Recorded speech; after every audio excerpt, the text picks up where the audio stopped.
దేవునితో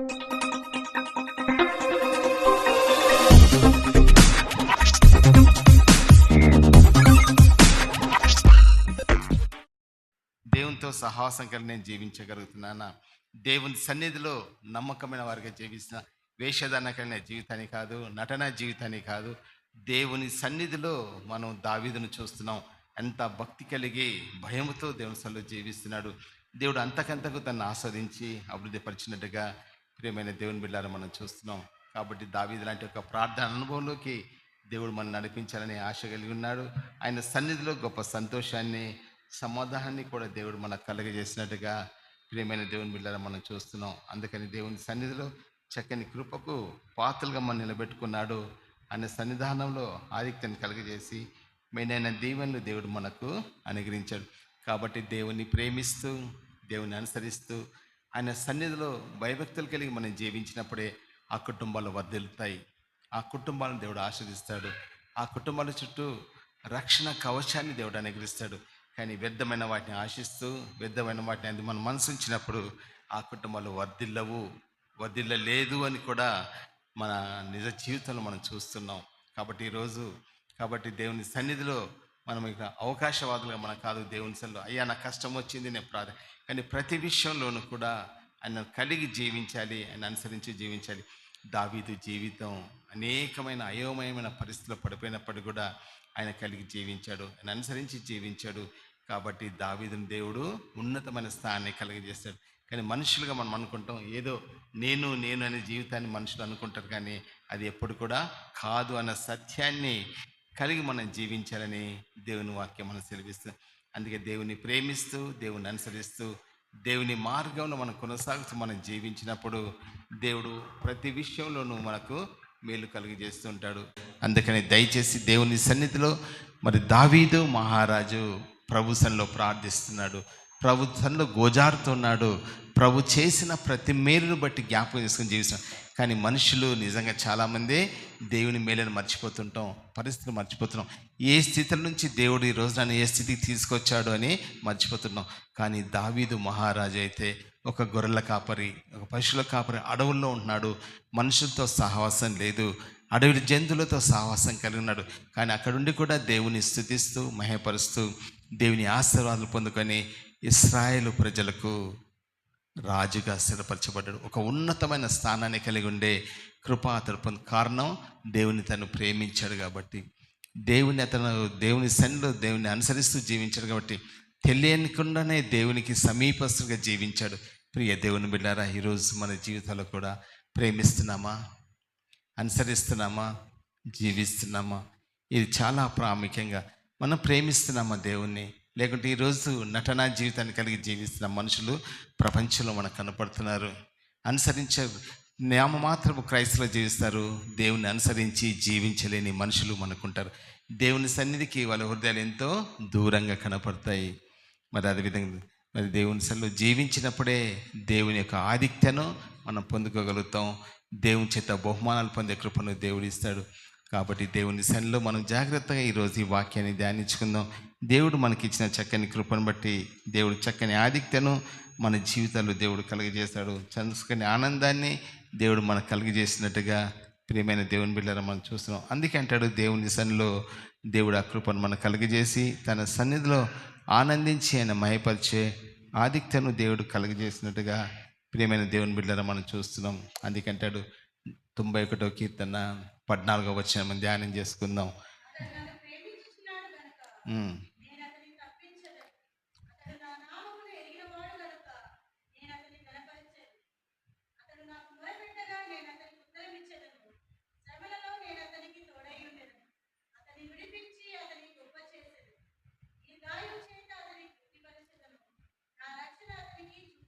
చాలమ్మా. దేవుడు చక్కని కృపను మనకు కలిగజేశాడు, తను వెల్లడిపరుస్తున్నాడు. దేవుని సన్నిధిలో మరి దేవుడు ఆ కృప అతడు నన్ను ప్రేమించుచున్నాడు గనక నేను అతన్ని, ఇక్కడ ఏమంటున్నాడు దేవుని సన్నిధిలో, అతను నన్ను ప్రేమిస్తున్నాడు కనుక నేను అతన్ని తప్పించదను. హల్లెలూయా. ఎప్పుడైతే నువ్వు ప్రేమిస్తావో, అనుసరిస్తావో, అడుగు జారులో కొనసాగిస్తావో దేవుడు నిన్ను తప్పిస్తాడు, నిన్ను ఆస్వాదిస్తాడు, ఉన్నతమైన స్థితిని కలిగజేస్తాడు. ఇవి దేవుని సన్నిధిలో మనం అనుకుంటాం చాలాసార్లు, ఏదో చదువుతున్నాను, వింటున్నాను, ఏదో నా కష్టార్జితంగా పోతాం, కానీ ఎప్పుడు కూడా అది ప్రతిఫలం ఇయ్యదు. ఆ మార్గం ఎప్పుడు నీకు సరైనది కాదు. సాతాను నేను శోధనలో పడేస్తున్నాడు. అనేక ఐక విచారాలు మనిషి జీవితంలో కలిగజేస్తాడు. మనుషులు తప్పిపోయే స్థితిని కలిగజేస్తాడు.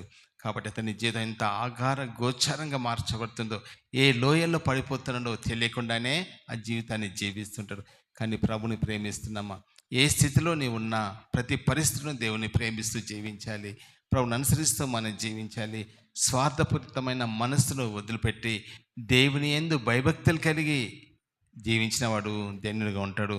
అందుకంటాడు, నన్ను ప్రేమిస్తాను కనుక నేను తప్పించాను, అతని నామం ఎరిగినవాడు కనుక నేను అతన్ని ఘనపరుస్తాను. ఒకటి తప్పిస్తాను అంటున్నాడు, రెండోది ఘనపరుస్తానని ప్రభు సెలవిస్తున్నాడు.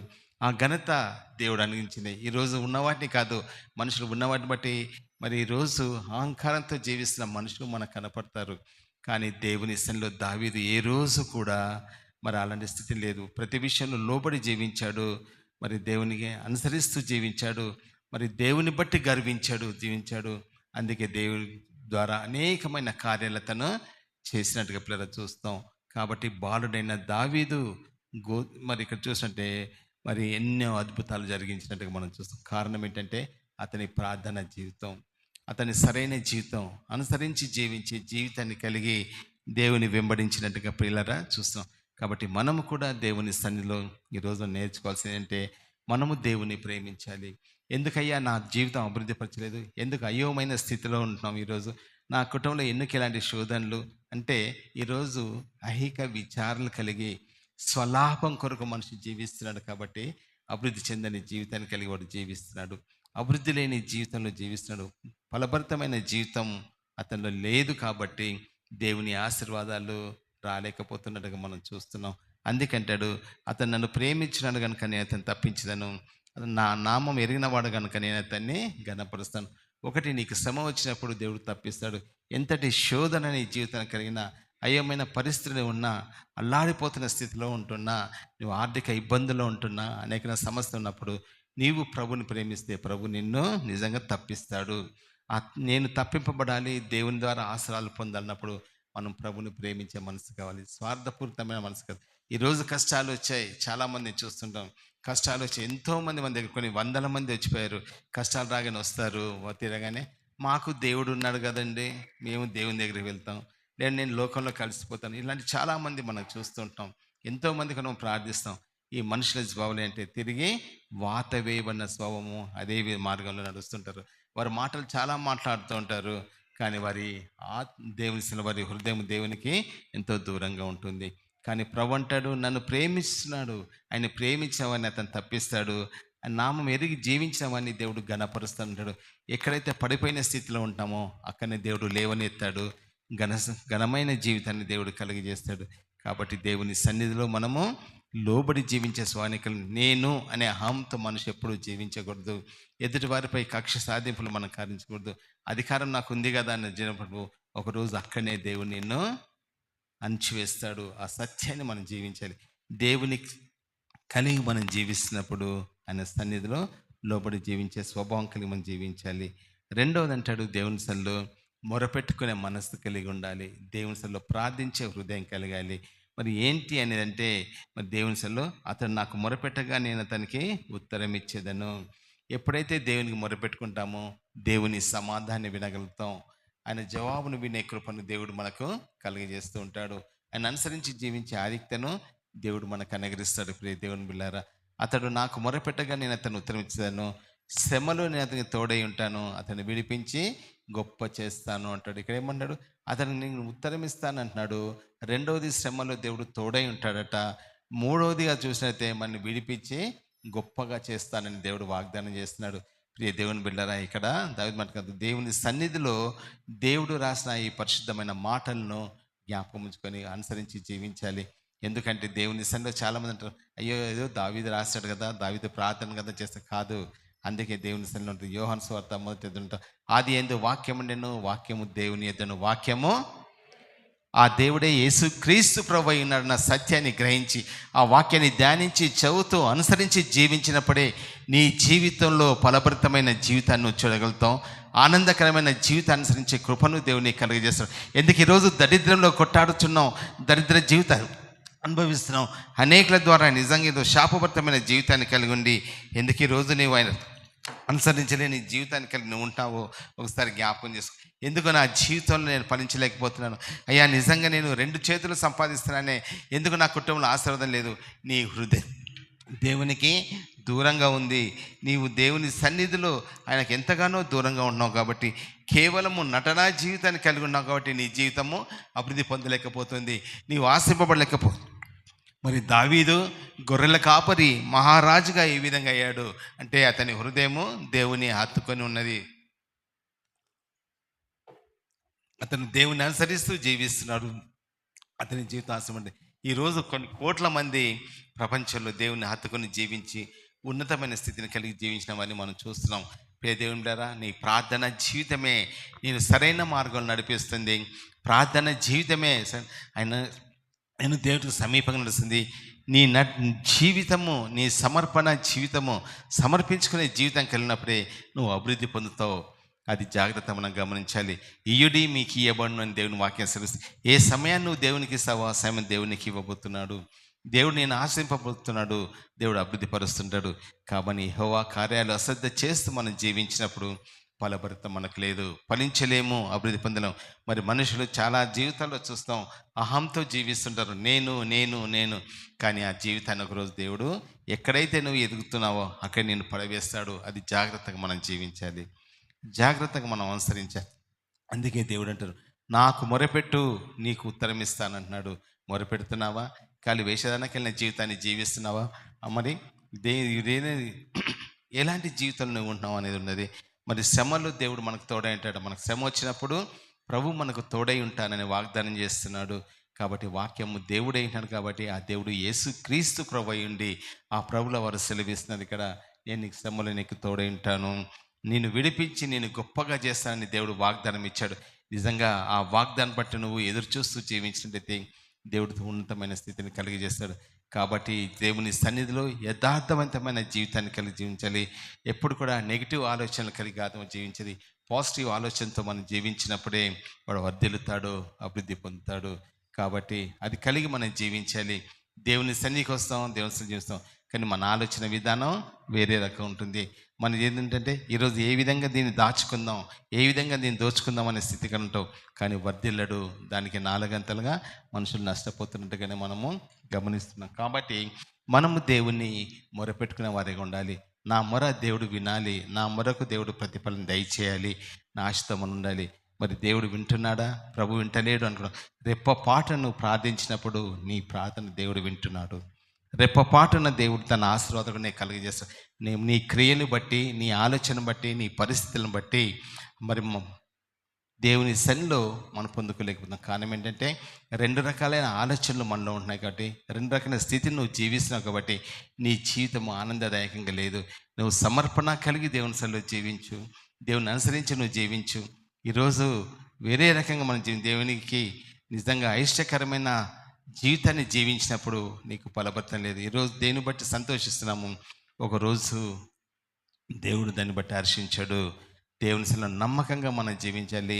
అనుసరించి జీవించినప్పుడే దేవుని సన్నిధిలో నమ్మకంగా మనం జీవించగలుగుతాం. అందుకని ప్రియ దేవుని బిడ్డలారా, దేవుడు ఒక చక్కని మాటను సెలవిచ్చాడు. మరి అక్కడ అంటే ప్రకటన గ్రంథము 7వ అధ్యాయం 14వ వచనంలో ఒక మాట అంటాడు కదా, మరి వీరు మహాశ్రమ నుంచి వచ్చిన వారు అంటారు. ఎక్కడి నుంచి వస్తున్నారు? గొర్రెపిల్ల రక్తంలో తన వస్త్రం ఉతుక్కొని తెలుపు చేసుకున్నారు. మరి ఈరోజు ఆ తెలుపుదనం నీకుందా? లేదా? మచ్చ, డాగు ఇంకా నీలో ఉంది. ఆ సంపూర్ణంగా నీ హృదయానికి సమర్పించలేని జీవితం జీవిస్తున్నావు. ఈరోజు నీ జీవితం అభివృద్ధి చెందలేని జీవితం ఉన్నావు. ఈరోజు అనేకమైన శోధనలో నీవు ఉన్నావు, అనేకమైన వేదనతో ఉన్నావు. సాతాను నీకు అధిపతిగా జీవిస్తున్నాడు. కాబట్టి జీవగల దేవునికి నీవు చోటు ఇవ్వట్లేవు. నీవు ఈరోజు దేవుని సన్నిధిలో వేషధారణ కలిగిన జీవితాన్ని జీవిస్తున్నారు మనుషులు. కాబట్టి దేవుని అనుసరించలేరు. కానీ యథార్థమైన హృదయుడు దేవుని హత్తుకొని జీవిస్తాడట. హల్లెలూయా. యథార్థవంతంగా జీవించామని దేవుడు అభివృద్ధి పరుస్తాడు అంటాడు. దేవుడు అతను తోడుగా ఉంటాడు, ప్రతి మంచి దేవుడు విడిపిస్తూ ఉంటాడు. అది కలిగి మనం జీవించాలి. ఆ సత్యాన్వేషణ అనుసరిస్తూ దేవుని కలిగి జీవించినప్పుడు గొప్ప కృపను దేవుడు మనకు కలిగి చేస్తాడు. కాబట్టి ఆ సత్యాన్ని కలిగి మనం జీవించినప్పుడే దేవుని ఆశీర్వాదాలు మనకు అనేక పడతాయి. ఇక మనం అంటాం, అయ్యో యోబుకు రాలేదా శ్రమలు? చాలామంది జీవితాల్లో ఇలాంటి కొన్ని క్వశ్చన్స్ వేస్తుంటారు. యోబు నీతిమంతుడు, ప్రార్థనాపరుడు, దేవుని యందు భయభక్తులు కలిగి జీవిస్తున్నాడు. తన పిల్ల విషయంలో మరి దేవుని సన్నిలో సమర్పణ కలిగి మరి తను ప్రార్థిస్తున్నాడు. మరి శోతాండు అతన్ని శోధించాడు. దేవునితో వందనం పెట్టుకొని, ఒకసారి నీ కంచెని తీసివేయ, నేను అభివృద్ధిపరుస్తాను. అతడు అప్పుడు నేను దూషిస్తున్నప్పుడు దేవుడు అవకాశం ఇస్తాను, అతను ప్రాణం మట్టుకు నువ్వు తీయకూడదు అని యోబు గ్రంథం చిన్నప్పుడు తెలుస్తుంది. కాబట్టి అప్పుడు ఒకటే రోజు తన పని వారందరూ కూడా వెళ్ళిపోతారు. ఆస్తి అంతా వెళ్ళిపోతుంది. 10 మంది బిడ్డలు, 7 కుమారులు, 3 కుమార్తెలు చనిపోతారు. కానీ యోబు ఏం చేశాడు? తన వస్త్రాలు చెప్పుకొని దేవుని యెహోవా ఇచ్చెను, యెహోవా తీసుకొని, యెహోవా నామానికి ఆ మహిమ కలిగమైన మాటలు ఈరోజు మనలో ఉన్నాయా? ఈరోజు శ్రమను అనుభవిస్తున్నాను, నేను జీవము గల దేవుని ఆరాధిస్తున్నాను, జీవము గల దేవునితో సహవాసం కలిగి ఉన్నాను. ఎందుకు ఈరోజు నా జీవితం అంటే, ఈరోజు మన హృదయము దేవునికి దూరంగా ఉంది, మన హస్తాలు దేవునికి దూరంగా ఉన్నాయి. అలాంటి వ్యర్థమైన జీవిస్తాం. కాబట్టి ఏ రోజు శ్రమ నీకు రాబోతుందో, ఏ రోజు అపవాది నేను ఆవరించబోతున్నాడో అది జ్ఞాపకం ఉంచుకోవాలి. కానీ ఈరోజు దేవుడు తన కంచెను వేశాడు, తన కాపుదలు ఉంచాడు, మన చుట్టూ అగ్ని కంచెను వేశాడు. కాబట్టి ఏ శోధన లేని జీవితాన్ని మనం జీవిస్తున్నాం. అందుకే ప్రియమైన దేవుని బిడ్డలారా, దేవుని సన్నిధిలో అనుసరించి మనం జీవించినప్పుడే కాబట్టి ఎన్నో శ్రమను అనుభవించాడు, మరి ఎన్నో వేదనబద్ధమైన స్థితి ఉన్నాడు. తన స్నేహితులు వచ్చినారు, చివరికి తనతో కాపురం చేసిన 10 మంది బిడ్డలకు జన్మనిచ్చిన తన భార్య అంటారు, దేవుని దూషించి మరణం తెచ్చుకోమంటుంది. ఎలాంటి సలహాలు ఇచ్చే మనుషులు మనకుంటారు. ఈరోజు ఎందుకు ఈరోజు నువ్వు ఆ స్థితిలో అంటే, మరి నీతి మాటలు చెప్పిన వారి మాటలు విన్నావు కాబట్టి నీ నిజంగా ఈరోజు పతనమైపోతున్న స్థితిని కలిగి ఉంటున్నావు.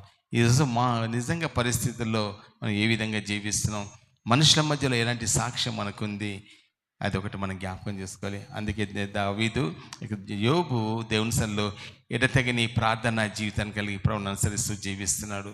కాబట్టి 2 అంతల ఆశీర్వాదాలు పొందుకున్నాడు. హల్లెలూయా. తను దేనైతే పోగొట్టినాడో దానికి 2 అంతలుగా పొందుకున్నాడు. మరి చక్కని బిడ్డలను పొందుకొని తను జీవించినట్టుగా ప్రజలు చూస్తున్నాం. అది దేవుడు మనకిచ్చిన నిరీక్షణ. కాబట్టి ఈరోజు నువ్వు ఆ నిరీక్షణ కలిగి ఉన్నావా? లేదు, ఈరోజు స్వార్థపూరితమైన మనసుతో మనుషులు జీవిస్తున్నారు, ప్రభువును అనుసరించిన జీవితానికి ఉన్నారు. కాబట్టి దేవునికి మొరపెట్టుకోలేని స్థితిని కలిగి ఉంటుంది. కాబట్టి వారు దేవుని సన్నిధిలో ఆనందదాయకమైన జీవితాన్ని జీవించలేకపోతున్నారు. అందుకే అంటాడు దేవుడు ఏం చేస్తాడు, అలాంటి వారికి ప్రార్థనా పలుకు దేవుడు అంటాడు, దీర్ఘాయువు చేత అతన్ని తృప్తిపరచెదను, నా రక్షణ అతనికి చూపించదను. హల్లెలూయా. దీర్ఘాయువు, నువ్వు జీవించే సంవత్సరం దేవుడు అధికపరుస్తాడట. నువ్వు నమ్మకంగా జీవించినప్పుడు. ఎప్పుడు హఠాత్తుగా ఏం సంభవిస్తుందో తెలియని స్థితిలో మనం ఉంటాం. ఇది అంతా తెల్లగా ఉందని మనిషి మురిసిపోతున్నాడు, ఒకరోజు అది కారు మబ్బుల చేత నింపబడిపోతుందన్న సత్యాన్ని గ్రహించలేని స్థితిలో ఉంటాం. యోబు లాంటి జీవితంలోనే యోబు లాంటికి అలాంటి పరిస్థితులు కలిగాయి. ఈరోజు మన జీవితాలు ఏంటి? నా ప్రియమైన సహోదరి సహోదరులారా, దేవుని యందు భయభక్తులు కలిగి తను అనుసరించి జీవించి మనం వెంబడించినప్పుడే సంతృప్తికరమైన ఆశీర్వాదాలు దేవుడు మనకు అనుగ్రహిస్తాడు. అందుకంటాడు, వారికి నిజంగా ఆయన అనుసరిస్తూ జీవించిన వానికి దేవుడు గొప్ప మేలు చేస్తున్నాడు, ఆయన కృపను దేవుడు అనుగ్రహిస్తున్నాడు. ఎందుకంటే దేవుని సన్నిధిలో దేవుని ప్రేమించిన వాడిని దేవుడు తప్పిస్తున్నాడు, ఆ నామ విన్న వాడిని దేవుడు గణపరుస్తున్నాడు. అతడు నిజంగా దేవుని సన్నిధిలో జీవించాడు, శ్రమలో దేవుడు తోడైంటాడు, అతన్ని విడిపిస్తున్నాడు. మరి 5వదిగా దీర్ఘాయువు చేత అతన్ని తృప్తిపరుస్తున్నాడు. 6వదిగా దేవుని రక్షణ అతనికి అనుగ్రహిస్తున్నాడు. హల్లెలూయా. నిజంగా దేవా, ప్రియ సహోదరి సహోదరులారా, నువ్వు దేవుణ్ణి ప్రేమిస్తున్నావా? నీ హృదయపూర్వకంగా దేవుణ్ణి అనుసరిస్తున్నావా? అని వెంబడించి జీవించే కృప కలిగి నువ్వు ఉండగలుగుతున్నావు. ఎందుకు ఈరోజు దేవుని సన్నిధిలో ఈరోజు నిజంగా అన్న సమయాన్ని ఇవ్వడానికి కూడా వెనుకంజ వేస్తున్నాం? ఎందుకు ఆయన ఆరాధించలేని స్థితికి వెళ్ళాం? ఎందుకు ఆయన మహత్యాన్ని మనం చూడలేకపోతున్నామంటే, ఈరోజు మనము దేవుని సన్నిధిలో సరైన జీవితాన్ని జీవించట్లేదు, నమ్మకంగా ఉండట్లేదు. మనం అనుకుంటాం, అయ్యా నేను పరలోక రాజ్యానికి వారసుని, నేను వారసురాన్ని. కానీ ఈ లోకంలో ఆయన కార్యాలు చేస్తున్నామా? ఈ లోకంలో దేవుని మహిమపరుస్తున్నామా? దేవుని సన్నిధిని అభివృద్ధి పరుస్తున్నామా? దేవుని సమాధానం కొరకు మనం జీవిస్తున్నామా? ఈరోజు అనేకుల్ని దేవుని సన్నిధికి నడిపించగలుగుతున్నామా? ఈరోజు ఏంటి నా జీవితం, నీ సాక్ష్యం? ఏమీ లేని జీవితం. అక్కడ ఏముంటుంది? పెద్ద గుండుచునని మనకు కనపడుతుంది. ఆయన అనుసరించని జీవితాన్ని కలిగి ఉంటున్నాం. కాబట్టి ఆయన దేవుని సన్నిధిలో మనం నిజంగా ఆయన పొందుకోలేని స్థితిని కలిగి మనం జీవిస్తున్నాం. మన సత్యాన్ని ప్రియమైన దేవుని బిడ్డలారా మనం కాబట్టి దేవుని ప్రేమించిన వాడు ఏ విధంగా ఉంటాడని చూసినట్లయితే మరి 13వ వచనం, నీవు సింహములను నాగుపాములను తొక్కెదవు, కొదమ సింహములను భుజంగములను అనగదొక్కెదవు. ఏ శక్తినిస్తాడు దేవుడు? మరి ఇక్కడ సింహములను నాగుపాములను తొక్కుదామట. అవి మనం ఏమి ఇచ్చారు? ఎందుకంటే దేవుని కలిగి మనం జీవిస్తాం, దేవుని అనుసరించి జీవిస్తాం, దేవుని సన్నిధానంలో జీవించగలుగుతాం. సర్వాధికారైన దేవుని సన్నిధిని కలిగి మనం ఉంటున్నాం కాబట్టి ఏ శోధన లేని జీవితాన్ని దేవుడు ఇస్తున్నాడు, శక్తివంతమైన జీవితాన్ని కలిగిస్తున్నాడు. అందుకే అంటాడు దేవుడు, నువ్వు సింహములను నాగుపాములను తొక్కెదవు, కొదమ సింహములను భుజంగములను నీవు అనగదొక్కుతావు. ఎందుకంటే దేవుని శక్తిని కలిగి ఉన్నావు. అది దావీదు మహారాజు తన జీవితం చేశాడు. సింహాన్ని రెండుగా చంపేసినట్టుగా మనం చూస్తున్నాం. గొలియాదును ఒక పిచ్చి కుక్కలా కొట్టి చంపేసినట్టుగా మనం చూస్తున్నాం.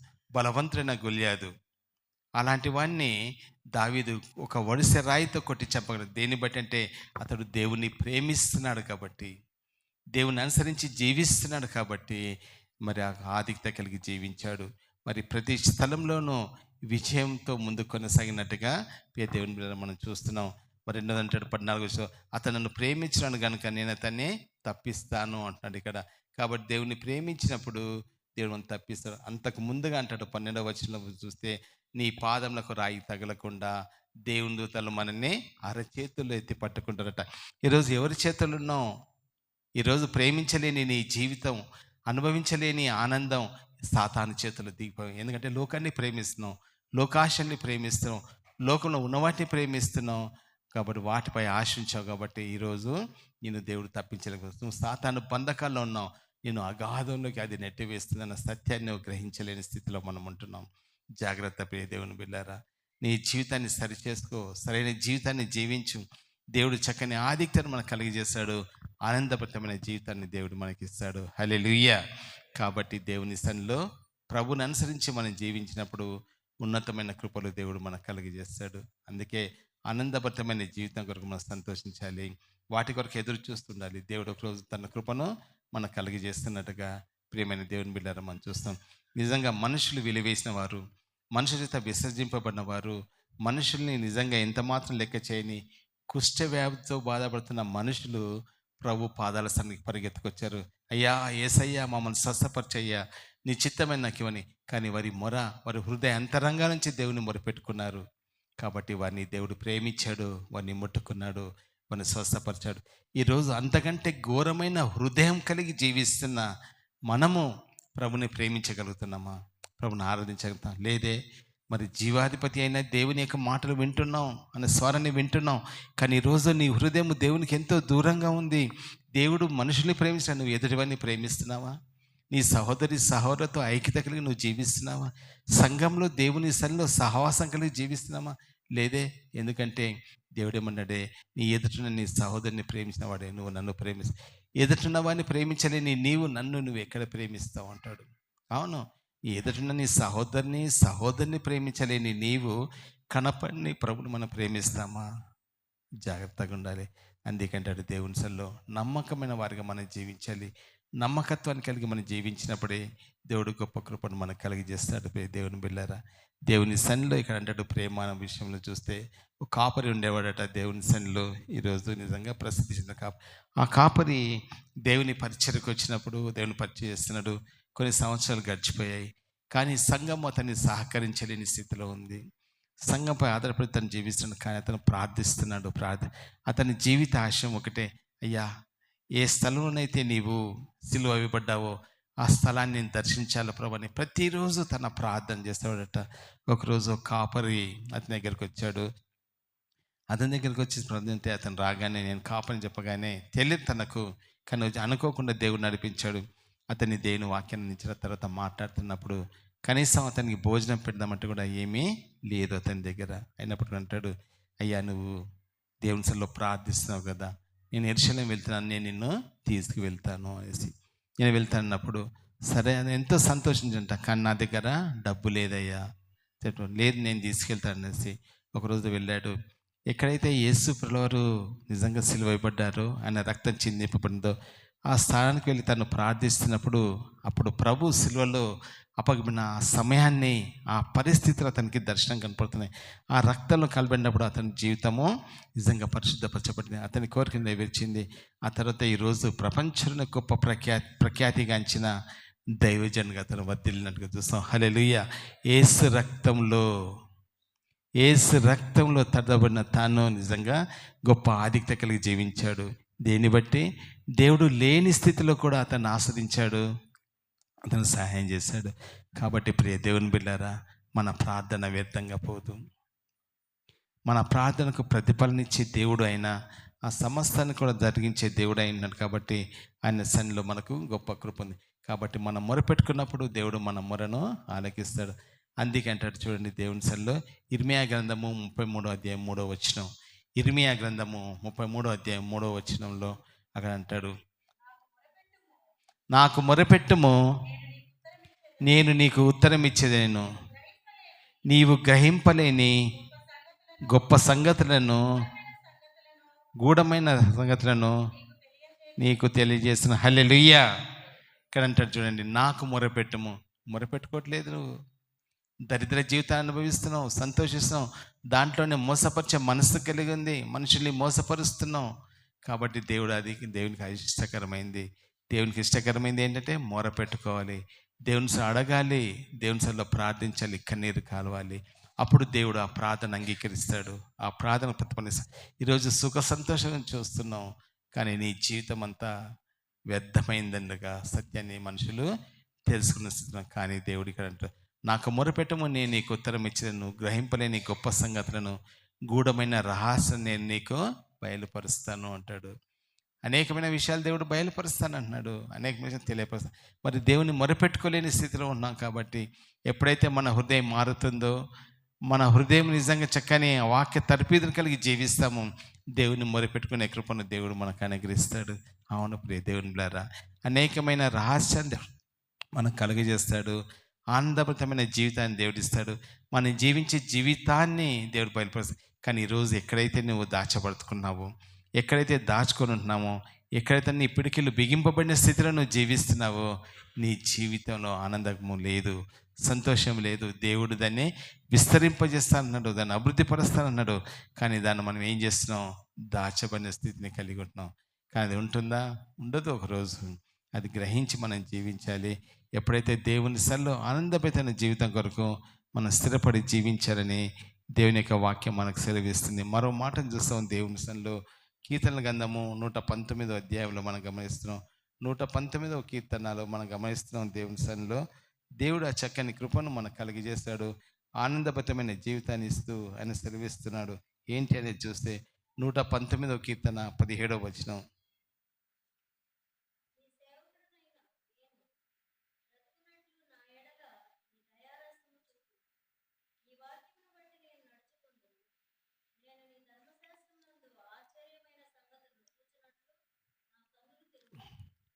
అమ్మ, నీ సేవకునైనా నేను బ్రతుకున్నట్లు నా ఎడల నీ దయారసము చూపుము, నీ వాక్యాన్ని బట్టి నేను నడుచుకొని చెందును అంటాడు. ఇక్కడ దావీదు ప్రార్థిస్తున్నాడండి. ప్రభు అనుకుంటున్నాడు, ఈరోజు నా జీవితానికి సాదృశ్యం దావీదు యొక్క ప్రార్థన జీవితం. ఈరోజు దేన్ని బట్టి మనం అనుసరిస్తున్నాం, ఏ ప్రార్థన బట్టి, ఏ సాక్ష్యాన్ని బట్టి మనం ముందు కొనసాగుతున్నాం. దేవుడు అనేకమైన దైవజనుల యొక్క ప్రార్థన మన ముందుంచున్నాడు. వాటిని బట్టి నువ్వు ప్రార్థించాలని, నువ్వు అనుభవించాలని, వాటిని బట్టి నువ్వు అనుసరిస్తూ జీవించినప్పుడే నీ జీవితంలో ఆనందదాయకమైన జీవితాన్ని దేవుడు కలిగజేస్తున్నాడు. అందుకంటాడు, నీ సేవకుడైనా నేను బ్రతుకున్నట్లు నా ఎడల నీ దయారసము చూపుము.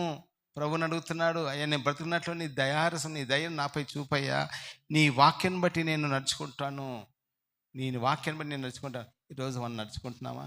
మరి దైవజనుడు అంతగా ఆశీర్వదింపబడ్డాడు, అంత అభివృద్ధి పొందాడు, ఆ రోజులో దేవుని కలిగి జీవించాడు. ఎంత అభివృద్ధి కలిగిందంటే అతని ప్రార్థన జీవితం. దాని ముందేంటి, దాని ముందు దాని వెనుక నడిచేది వాక్యము సత్య మార్గం బట్టి నిలుస్తున్నాడు. అందుకే అతను ముందు కొనసాగుతున్నాడు. కాబట్టి నీ వాక్యాన్ని బట్టి నీ వాక్యాన్ని బట్టి నేను నడుచుకుంటానంటున్నాడు. నేను నీ ధర్మశాస్త్రం నందు ఆశ్చర్యమైన సంగతులను చూచినట్లు నా కన్నులు తెరువుము. ఈరోజు మూసిపోయిన నీ కన్నులు, మూతబడిన నీ కన్నులు తెరుచుకొని దేవుని వాక్యం అందు లక్ష్యం ఉంచు, దేవుని సన్నిధిలో ప్రార్థించు. నీ జీవితాన్ని ఆనందదాయకంగా దేవుడు మారుస్తాడు, సంతోషభరితమైన జీవితాన్ని దేవుడు ఇవ్వబోతున్నాడు. కాబట్టి నా ప్రియమైన సహోదరి సహోదరా, ఈరోజు నువ్వు అనుకుంటున్నావు నేను అంటావు. నీ శరీరాన్ని బట్టి, రేచలు బట్టి, లోకాన్ని బట్టి, లోకంలో ఉన్నవాటిని బట్టి నువ్వు ప్రేమిస్తావేమో. అవన్నీ ఒకరోజు నీవి కావు.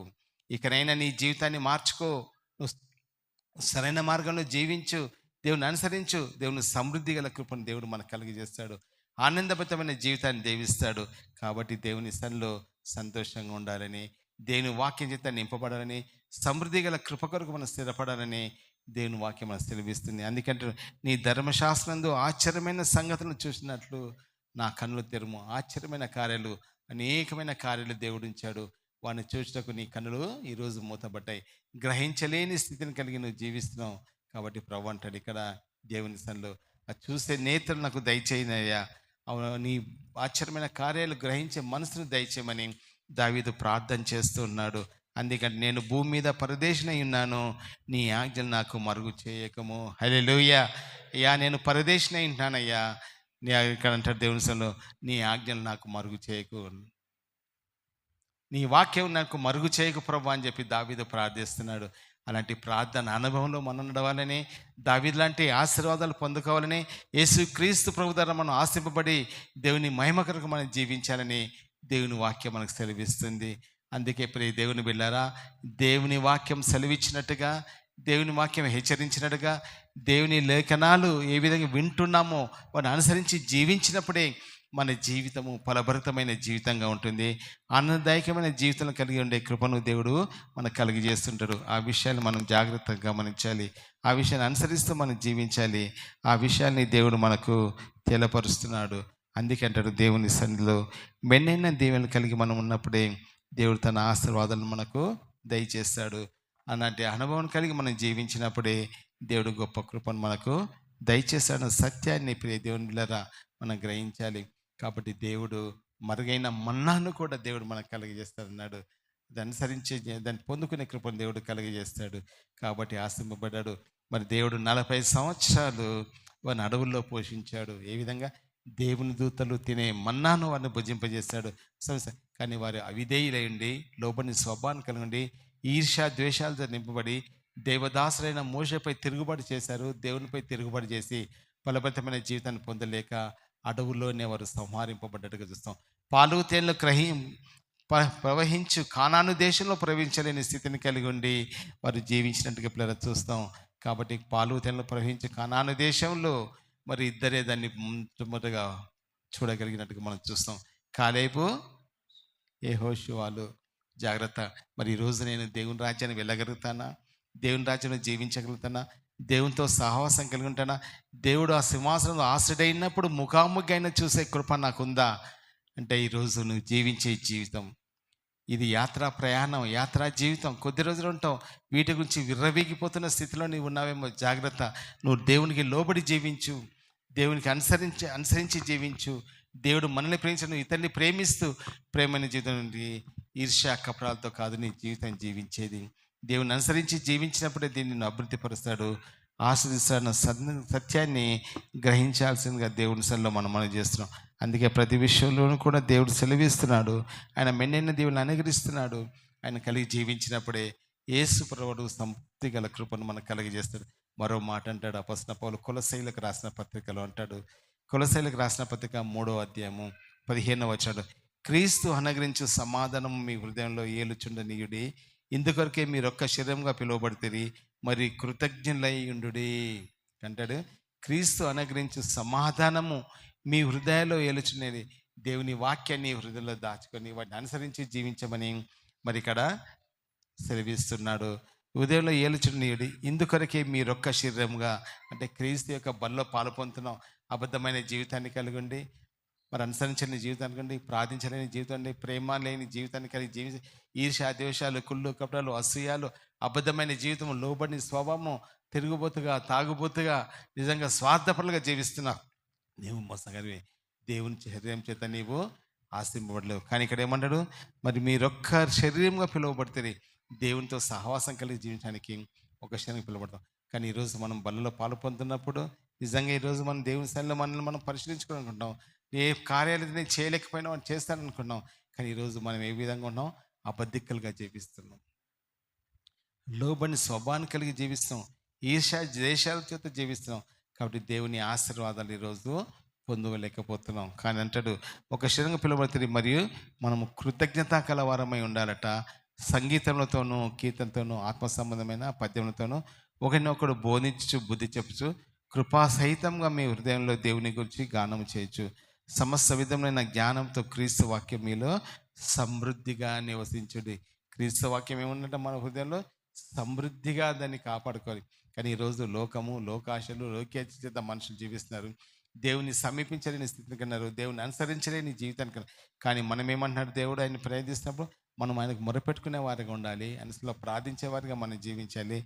రెండోదిగా ఆయన వాక్యంలో సమృద్ధి కలిగి మనం జీవించాలి. అది మన జీవితంలో వెలుగును కలుగజేస్తుంది. ఆనందభరితమైన జీవితాన్ని దేవుడు మనకు అనుగ్రహిస్తాడు. మెయిన్ జీవితాలను దేవుడు కలుగజేసి ఆయనకు మహిమకరంగా జీవించే కృపలన్నీ కూడా దేవుడు అనుగ్రహిస్తున్నట్టుగా ప్రియమైన దేవుని బిడ్డలను మనం చూస్తాం. 17వ వచనంలో అంటాడు, మరియు మాట చేత కానీ క్రియ చేత కానీ మీరేమి చేసినాను ప్రభువైన యేసు ద్వారా తండ్రి అయిన దేవునికి కృతజ్ఞాస్తులు చెల్లించు సమస్తమును ఆయన పేరట చేయండి. ఏమంటాడు, ఏం చేసినా మనుషుల కొరకు కాదు, సంఘానికి ఇస్తే పాస్టర్ బాగుపడిపోతాడు, ఇంకెవరు బాగుపడతాడు. నీవు చేసేది యేసుక్రీస్తు ప్రభు పేరిట చేయమంటున్నాడు. ఏ ఆలోచన నీలో ఉందో అందుకే నేను అంతగా కృంగదీస్తుంది. అలాంటి పరిస్థితిని కలిగిన చూంటాం. ఈరోజు అనుకున్నాం, మరి ఈ లోకంలో మనం ఏదో అనుకొని జీవిస్తాం, అవన్నీ కూడా వ్యర్థము అని చెప్పి తెలుసుకుంటారు. కాబట్టి సంఘాల గురించి కాదు, మనుషుల గురించి కాదు, దేవుని పేరిట చేసినప్పుడు దేవుని సువార్త విస్తరింపబడుతుంది, దేవుని చేత అభివృద్ధి పొందుతాం, దేవాశలు కలిగి జీవించే కృపను దేవుడు ఇస్తాడు. మీరేమి చేసినా ప్రభువైన యేసు ద్వారా తన దేవునికి కృతజ్ఞాస్తులు చెల్లించుచు సమస్తము ఆయన పేరిట చేయండి అంటాడు. ఏమంటాడు, ఆయన పేరిట చేయండి, ఆయన కలిగి జీవించమని దేవుని వాక్యం. కానీ ఈరోజు మనుషులు ఏ విధంగా ఉంటున్నారంటే, అయ్యా నేను ఈరోజు మీ ఇంటికి వస్తున్నాను, నాకేం పెడుతున్నావు, మా ఇంటికి వస్తున్నావు, నాకేం చేస్తున్నావు, రెండు వైపులా నేనే లాభం పొందాలి. ఈ మనిషి యొక్క స్వభావం. దేవుని వాక్యం మనలో లేదు, నివసించలేదు. కాబట్టి స్వార్థపరమైన మనసు కలిగి జీవిస్తాడు మనిషి. అందుకనే వాళ్ళు అభివృద్ధి పొందని జీవితం. అందుకనే అలాంటి పరిస్థితుల్లో వాళ్ళు జీవిస్తుంటారు. కానీ మనం చేసేదంతా కూడా దేవుని సన్నిధిలో ఆయన కలిగి మనం జీవించినప్పుడు, అనుసరిస్తూ మనం చేసుకున్నప్పుడు దేవుడు గొప్ప కృపను మనకు కలుగజేసి మెండైన దీవెన దేవుడు మనకు అనుగ్రహించబోతున్న సత్యాన్ని ఈరోజు మనం గ్రహించలేకపోతున్నాం ప్రియ దేవుని బిడ్డలారా. అందుకంటాడు, దేవుని సన్నిధిలో నమ్మకమైన వారిగా మనం జీవించాలి, నమ్మకత్వాన్ని కలిగి జీవించాలి. ఎందుకంటే దేవుడు ఒకరోజు అడుగుతాడట, సాదృశ్యం ఇచ్చాడు యేసు ప్రభుల వారు. తన యజమానుడు ప్రయాణం వెళ్తున్నాడు, తన ముగ్గురు పరివారాన్ని పిలుచుకున్నాడు. పిలిచి, అయ్యా నేను విదేశాలకు వెళ్తున్నాను, వేరే ప్రాంతానికి వెళ్తున్నాను, మీరు వ్యాపారం చేయండి. ఒకనికి 10 తంతలు ఇచ్చిండు, ఒకడు 5 తంతలు ఇచ్చిండు, ఇంకొనికి 1 తలంతే ఇచ్చిండు. ఆయన వెళ్ళిపోయాడు. తిరిగి నేను వచ్చిన రోజు నాకు లెక్క చూపమంటాడు. 10 తలాంతులు సంపాదించినప్పుడు ఆయన యజమాని ముందుకు వచ్చి, అయ్యా నేనైతే నువ్వు నాకు 10 తలాంతులు ఇచ్చావు, ఆ 10 తలాంతులు నేను ఎక్కువ సంపాదించని ఇస్తాడు. అప్పుడు అతను ఆశిస్తాడు, బహు మంచి దాసుడా, నీవు వీటిపై నమ్మకం, అనేకమైన వాటిపై నమ్మకం వస్తాను. రెండో దాసుడు వస్తాడు, అతను 5కు 5 సంపాదిస్తాడు. మూడో దాసుడు, అయ్యా నేనైతే భూమిలో దాచిపెట్టిన ఇస్తానంటే వాడిని చీకటి గదిలో బంధించమన్నాడు. ఈరోజు నువ్వు చీకటి గదిలో బంధింపబడతావా? దేవుని ఆశ్రయాల చేత వర్ధిల్లుతుంటావా? దేవుడు అనేకమైన వాటిపై నిజంగా నమ్మకంగా నేను స్థిరపరుస్తాడా? ఒకసారి జ్ఞాపకం చేసుకున్నాం. ఎక్కడ మనం దొంగగా లోబిగా జీవిస్తున్నాం, ఎక్కడ అనుసరించని స్థితిని కన్నాం. మరి ఇక్కడ ఏంటంటే నిజంగా దేవుని సన్నిధిలో అలాంటి వాడు అక్కడ ఏమన్నాడు, వాని కాళ్ళు చేతులు కట్టేసి వాని చీకటి గదిలో బంధించమన్నాడు. వాడే అగ్నిగుండానికి ఆహుతైపోయేవాడు. అది జాగ్రత్తగా మనం గమనించాలి. కాబట్టి దేవుని పేరిట చేసిన ప్రతిదానికి ప్రతిఫలాన్ని దేవుడు మనకు అనుగ్రహిస్తాడు. ఈ లోకంలో కాకుండా పరలోకంలో నీ కొరకు ధనాన్ని నువ్వు దాచుకుంటాం. దేవుని సన్నిధిలో ఆసక్తికరంగా మనం జీవిస్తున్న మన సత్యాన్ని కలిగి ఉండాలని దేవుని వాక్యం మనకు సెలవిస్తున్నట్టుగా ప్రియ దేవుని మీద మనం గమనిస్తున్నాం. అందుకే ప్రతి విషయంలో కూడా దేవుని సన్నిధిలో నమ్మకంగా మనం జీవించినప్పుడు ఆ కృపను దేవుడు మనకు కలిగజేస్తాడు. కాబట్టి అలాంటి ఆశీర్వాదాలు వ్యక్తిగత మనం పొంది దేవుని అనుసరించాలని దేవుని వాక్యం హెచ్చరిస్తుంది. మరో మాట చూద్దాం. కీర్తనల గ్రంథము 89వ అధ్యాయంలో మనం చూస్తున్నాం. 89వ కీర్తన 29వ మాటలో చూస్తాం. 29వ వచనం,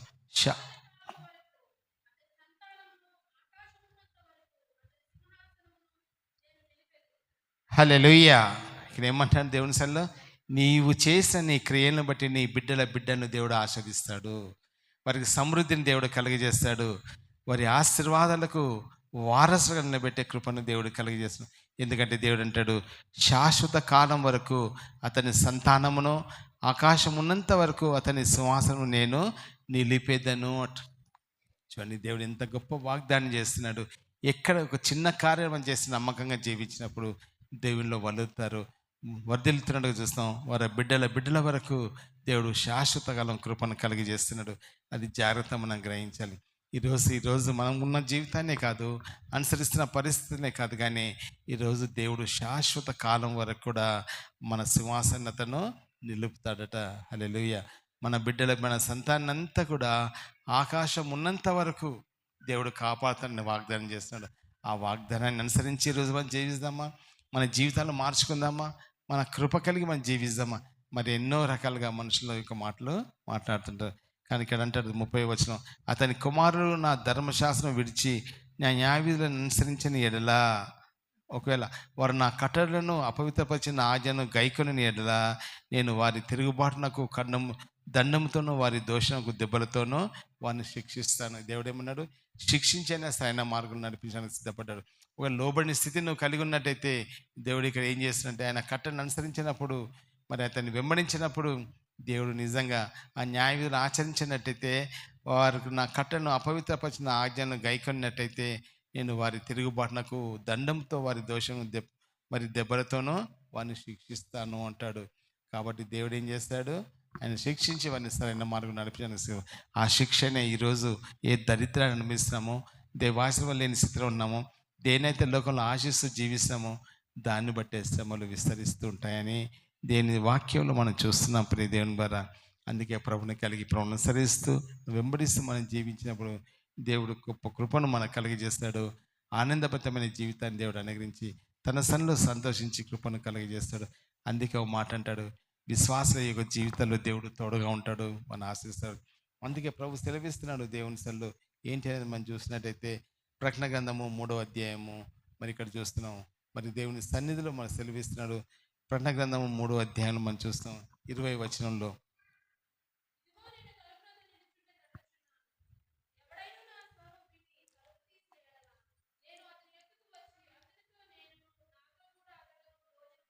చాలమ్మా దేవునికి స్తోత్రం. ఏమంటున్నాడు? నీతిమంతుని దేవుడు విడిచిపెట్టేవాడు కాదు. నీతిమంతునితో దేవుడు మనతో ఉంటాడు, సహాయం చేస్తాడు, నీతో ఉంటాడు, నీ గృహంలో ఉంటాడు. మరి యేసు ప్రభువును చేర్చుకోవడానికి నువ్వు సిద్ధంగా ఉన్నావా? అందుకంటాడు, ఎవడైతే నా స్వర్ణం విని తలుపు తీసుకుంటాడో వానితో కలిసి నేను సహవాసం చేస్తాను, వానితో కలిసి నేను భోజనం చేస్తాను, మన ఇంట్లో నేను వాసన చేస్తాను అంటున్నాడు. ఎంత గొప్ప కృప దేవుని బిడ్డలారా. 21వ వచనంలో మరో మాట అంటాడు,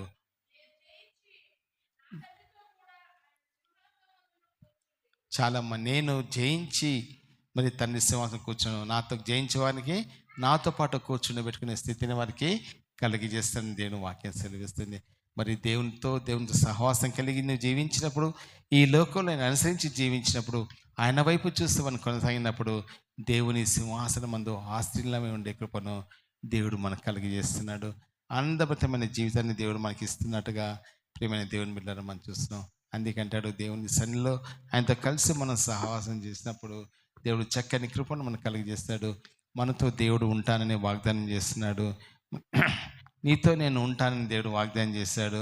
మరి నమ్మకాన్ని దేవుడు మనకు అనుగ్రహిస్తున్నాడు. నీ యందు నేను జీవిస్తానని ప్రభు శ్రీకృష్ణ దావీదు ప్రార్థన. దేవునికి నిజంగా ప్రతిష్ఠింపబడిన జీవితాన్ని మనం జీవించాలి. ఆయనకు కృతజ్ఞతలు చెల్లిస్తూ ఆయన అనుసరించి జీవించే కృపను దేవుడు కలిగజేశాడు. దేవుడు అంటే నేను నిన్ను రక్షిస్తాను అంటున్నాడు. దేవుని కృప అంతగా మన పట్ల ఉంది. అంతేకాదు చివరికి అంటాడు, తను జయించి తండ్రి యొక్క సింహాసనం పొంది కూర్చున్నాడు. ఈ జయించి వానికి ఆయనతో పాటు కూర్చుని ఇచ్చే ఆధిక్యతను ఆయన కలిగజేస్తున్నాడు. అంతేకాదు నీతో పాటు దేవుడు ఉండి నీ గృహంలో దేవుని వాసన చేస్తాను, నీతో పాటు భోజనం చేస్తాను దేవుని వాక్యం సెలవిస్తాయి. మరి ప్రభు స్వరాన్ని వినడానికి సిద్ధపడ్డావా? ప్రభు నన్ను నువ్వు సిద్ధపడ్డావా? ఈ రోజైనా నీ జీవితాన్ని మార్చుకుంటున్నావా? నీ తలంపులు మార్చుకుంటావా? నీ అబద్ధమైన జీవితాన్ని విడిచిపెడతావా? లోబడిని స్వభావానికి నువ్వు జీవిస్తున్నప్పుడు ఆయనకు లోబడి నువ్వు జీవించు, ప్రదేయపడుతూ నువ్వు జీవించు. దేవుడు ఆ కృపని కలుగజేస్తాడు, ఆనందభరితాన్ని ఇస్తాడు. అందుకే మనసు మార్చుకొని దేవుని కలిగి మనం జీవించినప్పుడు దేవుడు సమస్తాన్ని కూడా మనకి ఇస్తాడు. నేను నిన్ను ఆశీర్వదిస్తానని దేవుడు సెలవిస్తున్నాడు. నేను నిన్ను అభివృద్ధి పరుస్తానని ప్రభు వాక్యం సెలవిస్తుంది. ఆస్తికి నిన్ను కర్తలుగా చేస్తానని ప్రభు అంటున్నాడు. మరి నిన్ను నిజంగా చూసినట్టయితే మరి నిన్ను నిజంగా దేవుడు అభివృద్ధిని పరుస్తానంటున్నాడు. ప్రతి పనిలోనూ నిన్ను నా ఏమంటాడు ఇక్కడ దేవుని సన్నిధి చూసినట్టే స్థిరత్వం విధిస్తాను, నా ఆశీర్వాదాలను కలగజేస్తానన్నాడు. మరి ఆ మాటలన్నీ కూడా మనం చూసినట్టయితే దేవుడు అంటాడు చివరిలో, పాత నిబంధన గ్రంథం చివరి పుస్తకంలో మలాకి గ్రంథం 3వ అధ్యాయం 10వ వచనం అంటాడు. ఆ మాటలన్నీ కూడా అక్కడ చూస్తున్నాం. ఎందుకంటే అభివృద్ధిని కలగజేస్తాడు, దేవుని ఇస్తాడు. కాబట్టి మనుషుల కొరకు, మనుషుల స్వభావం కొరకు కూడా దేవుడు మాట్లాడినట్టుగా మనం చూస్తాం. మీరందరూ నా యొద్ద దొంగిలిస్తున్నారు, మీరందరూ దొంగలై ఉన్నారు అంటాడు. నా మందిరంలో ఆహారం ఉన్నట్లు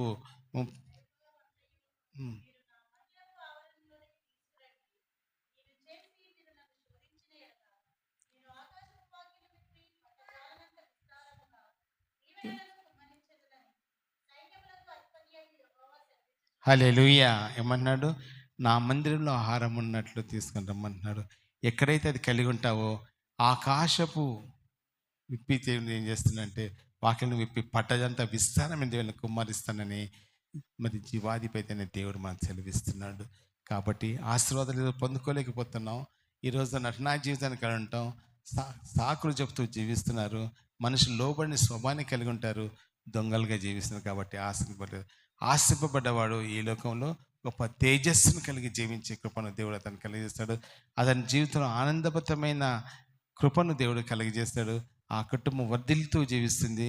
ఆ కుటుంబంలో దేవుడు మహత్కార్యం చేసి ఆయనకు మహిమకరంగా ఎక్కువ పనులన్నీ కూడా దేవుడు అనుగ్రహిస్తున్నట్టుగా ప్రియమైన దేవుని బిడ్డలను మనం చూస్తున్నాం. అందుకంటే ప్రతి విషయంలోనూ కూడా మనము నమ్మకంగా జీవించినప్పుడు దేవుని సన్నిధిలో ఆ కృపలన్నీ కూడా దేవుడు మనకు కలిగజేస్తాడన్న సత్యాన్ని గ్రహించాలి. అందుకే మనము దావీదు లాంటి ప్రార్థనలో కలిగి మనం జీవించినప్పుడు, ఆయన సన్నిధిలో మనం కొనసాగినప్పుడు దేవుడు పట్టజాలని దేవుని మన పట్ల కుమ్మరిస్తాడు. అందుకంటే మనము దేవుని ప్రేమించాలి. ఈ లోకంలో ఏది నువ్వు ప్రేమించినా, ఎవరిని ప్రేమించినా, నీ తల్లిని, తండ్రిని, భార్యని, బిడ్డని కాదు, ముందుగా దేవుణ్ణి ప్రేమించాలి. ఆయన కంటే గొప్ప ఈ లోకంలో ఏది లేదు. దాన్ని మనం ప్రేమించినప్పుడు దేవుడు విస్తారమైన దేవుని కుమ్మరి. కానీ ఈరోజు దేన్ని ప్రేమిస్తున్నారు? మనుషులు డబ్బును ప్రేమిస్తున్నారు, ఈ లోకంలో ఉన్న ధనాన్ని ప్రేమిస్తున్నారు. కాబట్టి దేవుని ద్వారా రావాల్సిన ఆశీర్వాదాలు పొందుకోలేకపోతున్నారు. అందుకే కీర్తన గంట అతను నన్ను ప్రేమిస్తున్నాడు కనుక నేను అతన్ని తప్పించదను. దేవుడు అంటాడు, దావీదు దేవుని ప్రేమిస్తాడు కాబట్టి దావీదుని దేవుడు తప్పిస్తానంటున్నాడు. నా నామం ఎరిగినవాడు గనక నేను అతన్ని ఘనపరుస్తాను. ఆ ఘనతను దేవుడు దావీదు కలిగజేస్తాడు. ఉన్నతమైన కృప కలిగజేస్తే ఇశ్రాయేలు ప్రజకు రాజులకు స్థిరపరిచి మహిమ పొందినట్టుగా ప్రయత్నిస్తాం. నా జీవితంలో కూడా దేవుడు ఒక అద్భుతాన్ని కలిగజేయబోతున్నాడు. ఆ అద్భుతము మనం కళ్ళారా చూడలేవు, చెవులారా వినలేము. కానీ ఆయనకు నిజంగా దేవుడు అద్భుతాన్ని చేసేవాడు. అప్పుడు లోకం ఆశ్చర్యపడుతుంది, ఇతని జీవితంలో దేవుడు ఏ మేలు కలిగజేస్తాడు అనేది. అది మన జీవితంలో కావాలి. మనం మనకు లోబడి జీవించినప్పుడు, తను అనుసరిస్తూ మనం జీవించినప్పుడు ఆ ఆనందభరితమైన జీవితాన్ని దేవుడు మనకు కలిగజేస్తాడు. కాబట్టి దావీదు ఆశింపబడిన రీతిగా మనము ఆశింపబడాలి. దావీదు హెచ్చింపబడిన రీతిగా మనము హెచ్చింపబడాలి. దావీదు దేవునికి సమీపంగా జీవించినప్పుడు మనము ఆయనకు సమీపంగా జీవించి ఆరాధిస్తున్నప్పుడు మరి దేవుని సన్నిధిలో దావీదు గురించి దేవుడు దావీదు నా హృదయానుసారుడు అంటాడు. కాబట్టి దేవుని హృదయంలో చోటు సంపాదించుకున్న దావీదు ఎల్లవేళ తను ప్రార్థిస్తున్నాడు. 119 కీర్తన 164 వచనం అంటాడు, నీ న్యాయవిధిని బట్టి రోజుకు 7 మార్లు నేను నిన్ను స్తుతిస్తున్నాను అంటాడు. కాబట్టి దేవుడు న్యాయవంతుడని 7 సార్లు దేవుని స్తుతిస్తున్నాడు. అందుకే 52వ కీర్తన ఇక్కడ అంటాడు, 22వ వచనం అంటాడు కదా. మరి ఇక్కడ అంటే మరి దేవుడు మనకు తోడైన మరి దేవుడు ఏమంటాడు అక్కడ, చక్కని దావీదు ప్రార్థన చేస్తున్నాడు. మరి నీ భారము ఈ యెహోవా మీద మోపము, ఆయన నిన్ను ఆదుకొను. కాబట్టి ఈరోజు నువ్వు ఏ స్థితిలో ఉన్నావో, ఏ పరిస్థితిలో ఉన్నావో, ఏ అన్యాయమైన జీవితాన్ని జీవిస్తున్నావో, ఏ రీతిగా లోబతాన్ని కలిసి జీవిస్తున్నావో, నమ్మినవన్నీ మోసపరుస్తూ జీవిస్తున్నామో కాదు పిల్లరా. దేవుని ఎందుకు నమ్మకించి మనం జీవించాలి. ఇప్పుడు న్యాయ వీధుల్లో నడిచే మార్గాన్ని దేవుడు కలిగజేస్తాడు. అప్పుడు ఆయన సన్నిలో మనం ఆ భారం అయిన పని మోవినప్పుడు ఆ భారాన్ని తను మోస్తూ మనం తేలిక చేస్తాడు. ఆయన కృపను మనకు అనుగ్రహిస్తాడు. అందుకే మనం ప్రభుని ఆరాధించాలి, ప్రభుని అనుసరించాలి. ఆయన వెంబడిస్తూ మనం జీవించినప్పుడు మన జీవితాల్లో శాంతిని, సమాధానం, నెమ్మదిని కలగజేస్తాడు. కాబట్టి ఈ రోజైనా వాక్యం విన్న మనమందరం కూడా మన హృదయాలు మార్చుకొని ప్రభుని అనుసరిస్తూ ఆయన వెంబడించి జీవించినప్పుడు ఆనందభరితమైన జీవితాన్ని దేవుడు ఇస్తాడు. కాబట్టి దేవుని సన్నిధిలో మనం ప్రార్థించాలి, మనం అనుసరించాలి, ఆయన వెంబడించాలి. మన హృదయం మన ప్రార్థన దేవుడికి చేర్చబడాలి. అంటే ఇప్పుడు మన మధ్యలో మనం ఏదైతే లోకాన్ని ప్రేమిస్తామో అడ్డుగోడగా ఉంటుంది, అది వెళ్ళకపోతే దాన్ని విరగొట్టుకోవాలంటే దేవుని సన్నిధిలో మనం ప్రార్థించేవారిగా ఉండాలి. మనం ప్రార్థన చేసినప్పుడు దేవుడు మా ప్రార్థన ఆలకిస్తాడు. ఆ ప్రార్థన ప్రతిఫలం దయచేసి దావీదును ఆశ్రయించిన దేవుడు ఈరోజు మనని ఆశ్రయిస్తాడు, మన కుటుంబాలను ఆశ్రయిస్తాడు. సమృద్ధి గల కృపను కలిగజేసి మన గణపరిచే కృపను దేవుడు కలుగజేస్తాడు. అలాంటి కృపను కూడి వచ్చిన మనందరికీ పరిశుద్ధ ఆత్మదేవుడు సహాయం చేయను గాక. ప్రార్థన చేసుకుందాం. సకల ఆశీర్వాదాలకు కారణభూతుడు అయిన మా తండ్రి, మీ ప్రశస్తమైన మీ నామం బట్టి మీకు వందనాలు స్తోత్రము చెల్లించుకుంటున్నాం. మహోన్నతుడైన మా దేవ, సర్వశక్తిమంతుడా నీకు వందనాలు చెల్లించుకున్నాం. ఈ యొక్క మధ్యాహ్న కలశము మీ మంచి కృపను మాకు దయచేసి బలపరిచి నీ సన్నిధిలో ఆనందించి సంతోషించే కృపను మాకు కలగజేసిన మా దేవుడు తండ్రి మీకు వందనాలు చెల్లించుకున్నాం. మమ్మల్ని అందరినీ మీరు దీవించండి, ఆశ్రయించండి నాయన, బలపరచండి. ఎన్నో శ్రమలు, శోధనలు, ఇరుకులు, ఇబ్బందులు, వేదనలతో మేము ఉన్నామయ్యా. సమర్పలేని జీవితంతో కూడా ఉంటున్నాము. అలాంటి మా జీవితాల్లో మేలు కలగజేసి మారు మనసు మాకు అనుగ్రహించి మీ వాక్యం చేత మమ్మల్ని శుద్ధిపరిచి మిమ్మల్ని సమీపించి జీవించే కృపను మాకు దయచేయమని, ఏ విషయంలో మేము అయ్యా మీకు దూరంగా ఉన్నామో వాటిని కలిగి ఆనందిస్తూ నీ సన్నిధిలో సంతోషవంతమైన జీవితాన్ని కలగజేసి మమ్మల్ని అందరినీ దీవించమని, మా కుటుంబాల్లో ఉన్న సమస్యలు దూరపరిచి మీ ఆశీర్వాదం చేత వర్ధిల్ల చేసే కృప కలగజేసి మీరే మహిమ ఘనత ప్రభావాలు పొందమని యేసు నామములో అడుగుచున్నాము తండ్రి. ఆమేన్.